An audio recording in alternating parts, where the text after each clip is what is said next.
Comme vous le savez, il y a des vins qui sont élaborés avec une seule variété de raisin et d'autres pour lesquels on a plusieurs variétés de raisins, donc plusieurs cépages qui rentrent dans l'encépagement.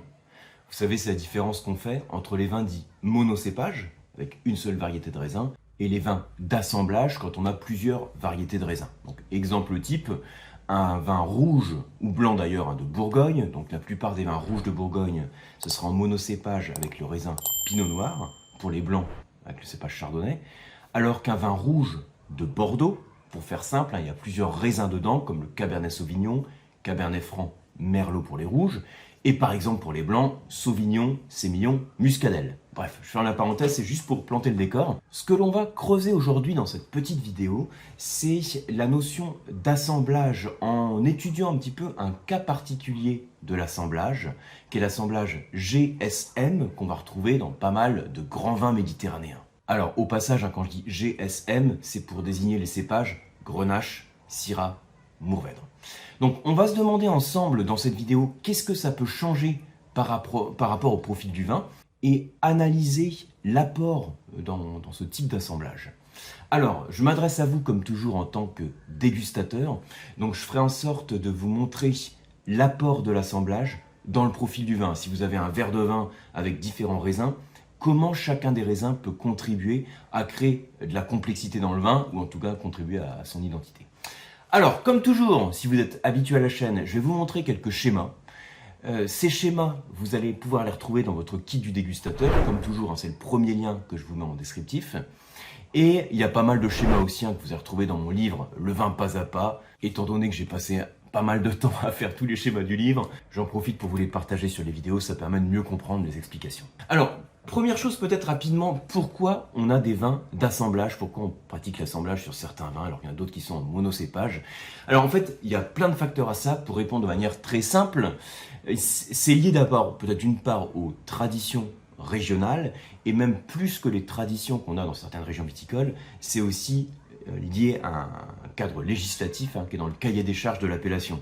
Vous savez, je vous dis souvent, quand vous dégustez un vin, vous pouvez rechercher le cahier des charges de son appellation. Vous mettez cahier des charges Châteauneuf-du-Pape, vous trouvez le cahier des charges et vous verrez un petit peu toute la réglementation qu'il y a autour de ça. Et notamment la proportion des différents cépages quand ce sont des vins d'assemblage. Donc tout ça pour vous dire que ça va au-delà d'une tradition régionale, c'est aussi un cadre législatif. Alors, on constate parfois que dans les vignobles plutôt océaniques, voire méditerranéens, on a plus souvent des vins d'assemblage que dans les vignobles dits continentaux. J'avais fait comme ça une petite infographie que j'avais partagée à un autre moment où je vous montrais donc les proportions des vins en assemblage et en monocépage en fonction de la localisation. Et c'est vrai qu'on peut se dire que quand on est sur des vignobles plus continentaux, on a moins l'effet millésime qui va être marqué. Vous savez, quand on est dans un vignoble océanique, on peut prendre un exemple très simple, quand on est dans le Bordelais par exemple, c'est vrai que d'une année à l'autre, on peut avoir des différences en termes de pluviométrie. On va avoir des différences en termes de pluviométrie, d'ensoleillement aussi.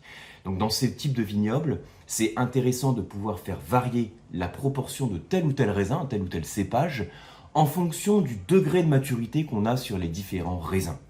Si on a un millésime qui est un peu plus compliqué, un peu plus pluvieux, peut-être un peu plus frais, on a certains raisins qui vont avoir plus de mal à atteindre leur maturité.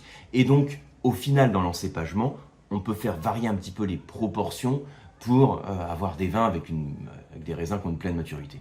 Voilà. Et juste pour ouvrir la parenthèse aussi par rapport à ce que je vous disais à l'instant, vous allez trouver plus de vins en monocépage dans des vignobles continentaux, comme le vignoble d'Alsace, la Bourgogne, que je cite tout à l'heure aussi, le Beaujolais, le Rhône, mais alors le nord de la vallée du Rhône, alors que dans les vignobles du Bordelais, du sud de la vallée du Rhône, du Languedoc-Roussillon, de la Provence, traditionnellement et dans un cadre législatif, j'ai plutôt des vins d'assemblage. Alors, bien sûr, il y a des exceptions, je généralise un petit peu, mais ça vous permet de comprendre l'idée. Mais alors, au-delà du cadre législatif ou de la nécessité d'assembler quand on a une variabilité climatique ou météorologique d'un millésime à l'autre, qu'est-ce que ça peut apporter en tant que dégustateur et quel est l'intérêt en tant que dégustateur? Je vous disais tout à l'heure que je m'adresse à vous en tant que dégustateur, donc on va creuser aussi un petit peu cet aspect.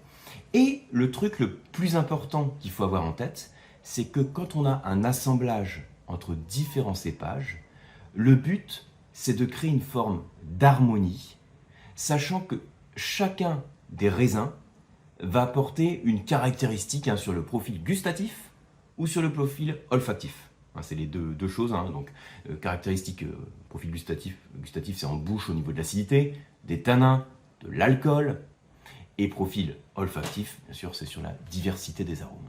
Donc, je représente souvent cette notion d'harmonie et d'équilibre au travers d'une balance. Donc, je vous montre le petit schéma ici. C'est un schéma qui est à la page 258 de mon livre et dont je parle pour opposer ces deux extrêmes qu'on a et qui font l'équilibre de tout vin.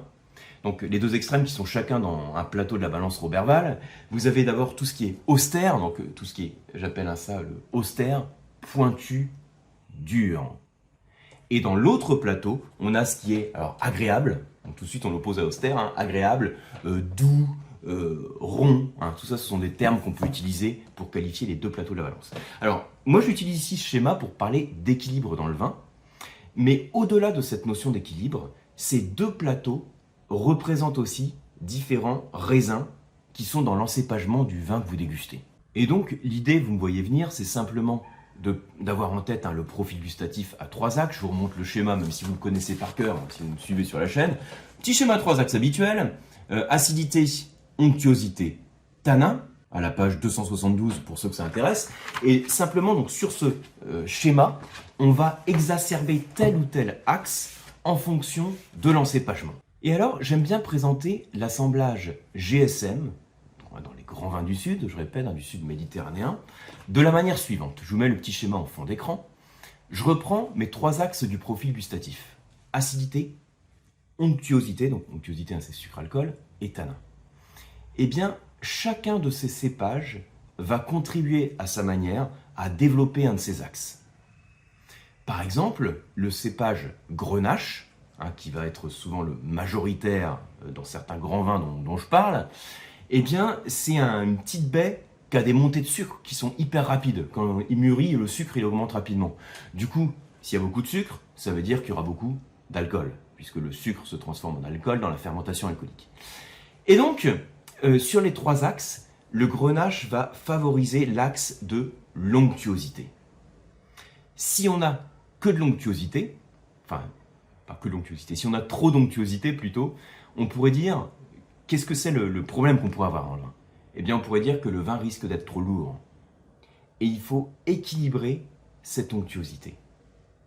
Et qu'est-ce qui équilibre le doux? Donc c'est la balance Roberval que je vous montrais tout à l'heure, ce qui équilibre le doux. Eh bien, c'est l'austérité, et dans ce cas-là, c'est l'acidité. Et le facteur principal d'acidité dans notre assemblage GSM, ça va être plutôt apporté par la Syrah.